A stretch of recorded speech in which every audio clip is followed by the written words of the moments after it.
कि अच्छा क्या लगा और बुरा क्या लगा।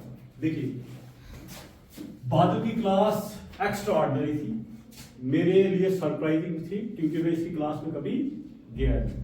तो बहुत बेस्ट वे से इसने अपना जो भी टॉपिक था वो इलैबोरेट किया, समझाया, बच्चों को भी मालूम पड़ा। ठीक है, मुझे जो लगा कि बादल को किन चीजों पे थोड़ा सा वर्क करना है। पहला है कि देखिए बोर्ड में स्लांटिंग राइटिंग नहीं यूज की जाती। बोर्ड में स्लांटिंग राइटिंग, जैसे यहां पे लिख रहे थे ना न्यूमरल, ठीक है ना, ये नहीं यूज किया जाता। बोर्ड बाद को एक ही चीज पे वर्क करना है, वो है यूज ऑफ ब्लैक बोर्ड या व्हाइट बोर्ड। क्योंकि देखिए इसमें क्या होता है कि जब हम पढ़ाते हैं ना तो मोस्टली हम अपने ही जैसे स्टूडेंट्स को मद्देनजर रखते हैं कि मेरी फीलिंग्स मेरा जैसे समझेगा ना, बच्चा नहीं समझ सकता।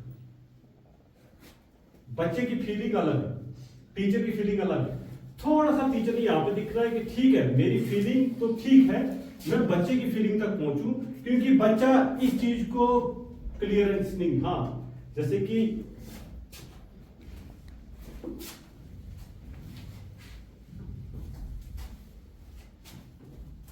यहां पे मैं जैसे बाद में न्यूमरल्स का यूज किया था 1 2 3 4 5 6 7 8 9 10। हाँ, सिमेट्री देखो ये करना भी जरूरी है। क्यों? क्योंकि कभी कभी बच्चा हम तो लिख लेते हैं जैसे कि I 2 3, लेकिन वहां पे पीछे वाला बच्चा बैठ के देख रहा है कि सर ने ये 3 किसके सामने लिखा है ना। तो यहां पे थोड़ा सा ध्यान रखना है कि बच्चे को कोई कंफ्यूजन या गलती ना हो।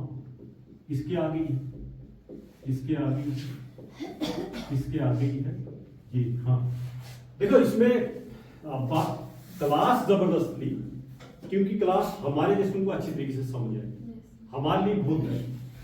हाँ, टीचर ने थोड़ा सा देखना है कि 4th स्टैंडर्ड का बच्चा कितना कॉन्शियस है। उनको एक दिन में इतना हाँ, नहीं, आपने अच्छा पढ़ाया ये नहीं, लेकिन मैंने कि बच्चे को ध्यान में रखना है जितना भी पढ़ाओ आप तो। हाँ, वो तो आप डिसाइड करोगे ना कि एक दिन में मैंने क्या, सिर्फ ये ध्यान में रखना है कि उस 4 साल ये 4th स्टैंडर्ड के बच्चे को मेरी बात उसके दिमाग तक बैठनी चाहिए। हाँ, एज ए इंडिविजुअल हम एज ग्रुप के बराबरी है, हमें तो ठीक है। यहाँ पे मैंने क्लास में खत्म किया, अगर क्लास में लेना हो तो कम से कम 4-5 दिन लगेगा। हाँ, लगाओ। मैंने इसलिए बोला था शार्ट ही रखो क्लास, वो एक ही दिन के लिए रखो, ताकि ना वो क्लियर हो सके हमें कि उतनी समझ आई बच्चे को कि नहीं आई। देखो बच्चे को रिलेट कर गया आपके साथ, बच्चे ने रिस्पॉन्स अच्छा दिया कि सर हम, और अच्छे मुझे भी समझ आई। कुछ चीजें तो मुझे भी मालूम थी कि जो बादल ने आज अच्छे तरीके से हमें इलैबोरेट की है ना। क्योंकि अब देखो रोमन नंबर्स पढ़ रहे हैं यहाँ पे, हमारे लिए नई चीज इसलिए क्योंकि मोस्ट ऑफ द क्लासेस हम हिंदी अरेबिक ही पढ़ते हैं या इंटरनेशनल नंबर्स ही पढ़ते हैं, तो इसलिए ये सरप्राइजिंग अच्छी क्लास थी। ठीक है ना।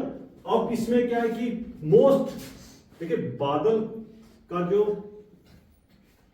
ये क्या बोलते हैं इसको, प्रेजेंस ऑफ माइंड स्ट्रांग था कि चीजें कहां से कैसे कोरिलेट करनी है, कैसे जोड़नी है। सुपर बेहतर। बादल की टीचिंग में कोई क्रिटिक्स नहीं, सिर्फ क्रिटिक्स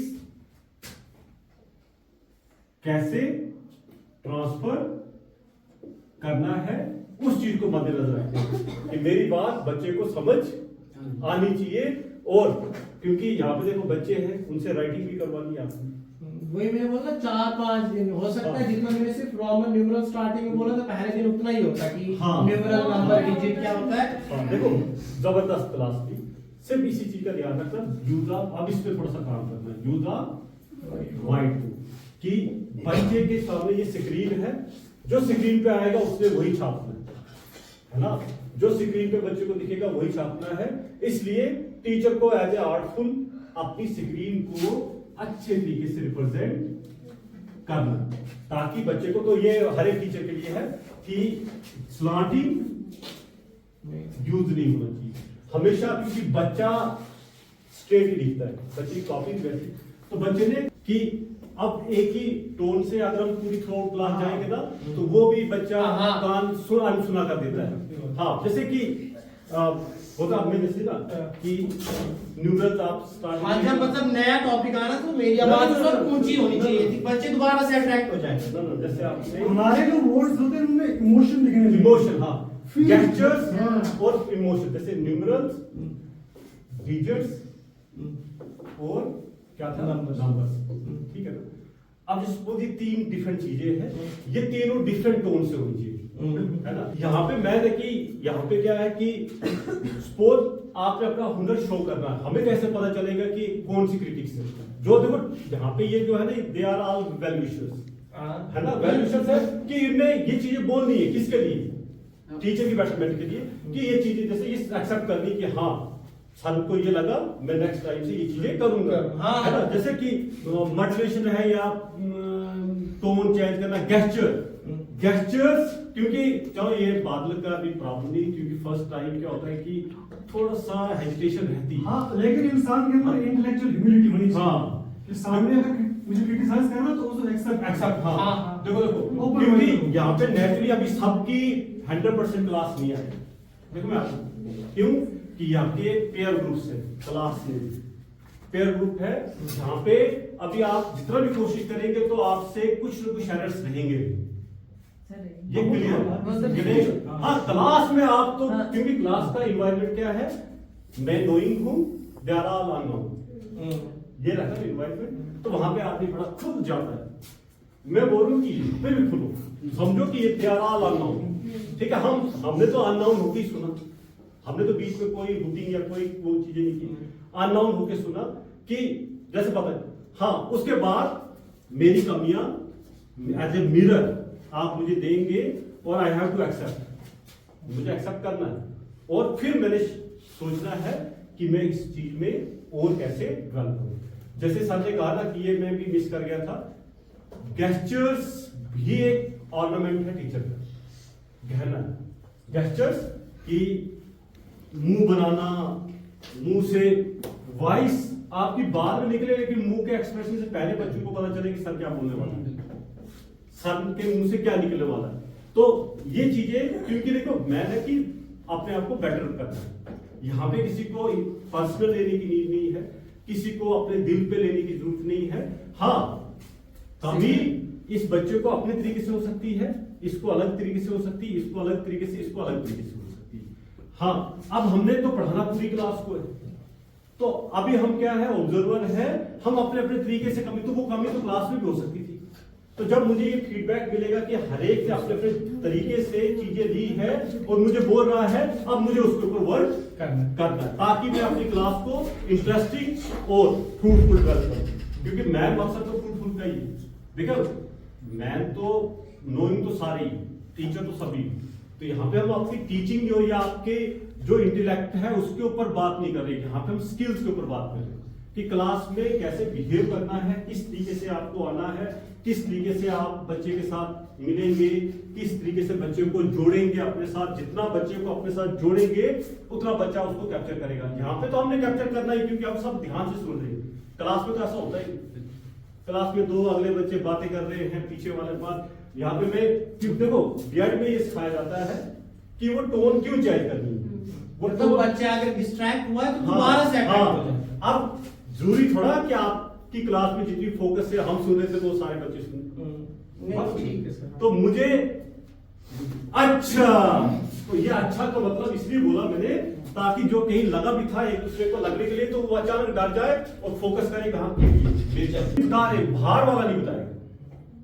देखो ना, मैंने अभी सपोज इसलिए बोर्ड का यूज किया क्योंकि मुझे लगा कि बच्चा डिस्ट्रैक्ट हो सकता है टीचर की राइटिंग से, तो बेहतर है कि आप उसका सही इस्तेमाल करना, उसी पे डेवलप करो।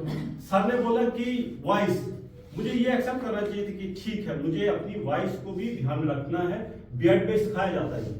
गेस्चर्स, आपका बिहेवियर, आपका आप आपकी टोन, कहाँ पे साइलेंस करना है, कहाँ पे आपने स्ट्रेस करना, कहाँ पे आपने हाई पिच में बोलना है, कहाँ पे आपने लो पिच में बोलना है, वो सब चीजें बताई जाती। क्यों?